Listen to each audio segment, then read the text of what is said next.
As we come out of the indulgence of food, drinks, and partying that is Mardi Gras for so many of us, some might find it hard to jump back into our healthy lifestyles. And joining us with some advice for maybe getting back on track is Dr. Schuyler Williams, internal medicine physician at Touro. Dr. Williams, good morning to you. It's the morning after. Some people may have a little regret.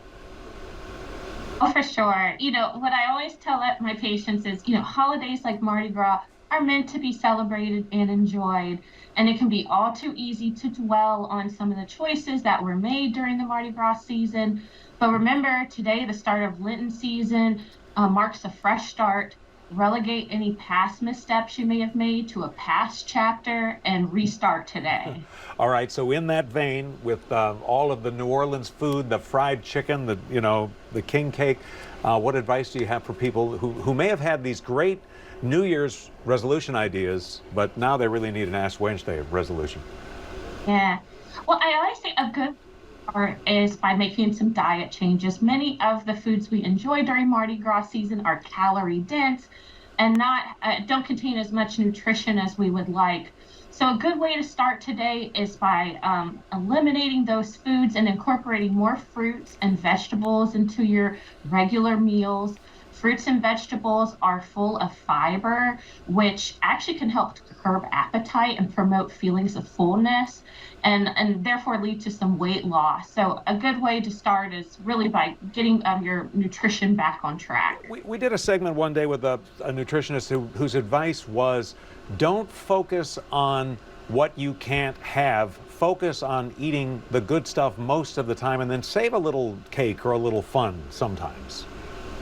Or in the first few weeks of a diet, many people will eliminate whole food groups altogether, but most people, do lose weight with this, but don't continue with it long term. And that's because diets are just really hard to stick to.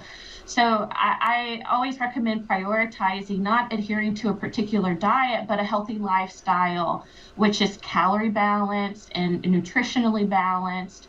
And consists of, you preparing most of your meals at home, and then save room. Life is meant to be enjoyed and lived, so save room for those extra calories in places where you want it from time to time. We were laughing earlier. Today happens to be National Margarita Day. Somebody designated that without keeping in mind what we've just gone through. So, on a serious note, how does someone deal with, in the vein you suggested, alcohol and the calories and the sugar content and all that? Would you suggest something like limiting yourself to a certain number on the weekend, or how do you do it? A good way to start back with cutting back on alcoholic drinks is by limiting them to certain days of the week.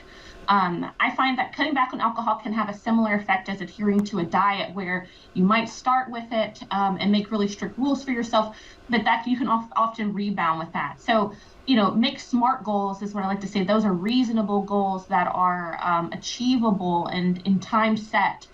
Maybe for the first week you decide to cut back from, if during Mardi Gras season you were having an alcoholic beverage a few nights a week to one night a week, and scale it in that way so it's sustainable for you. Gotcha. All right. Good advice from Dr. Schuyler Williams, Touro. As always, Dr. Williams, thank you. Thanks for having me.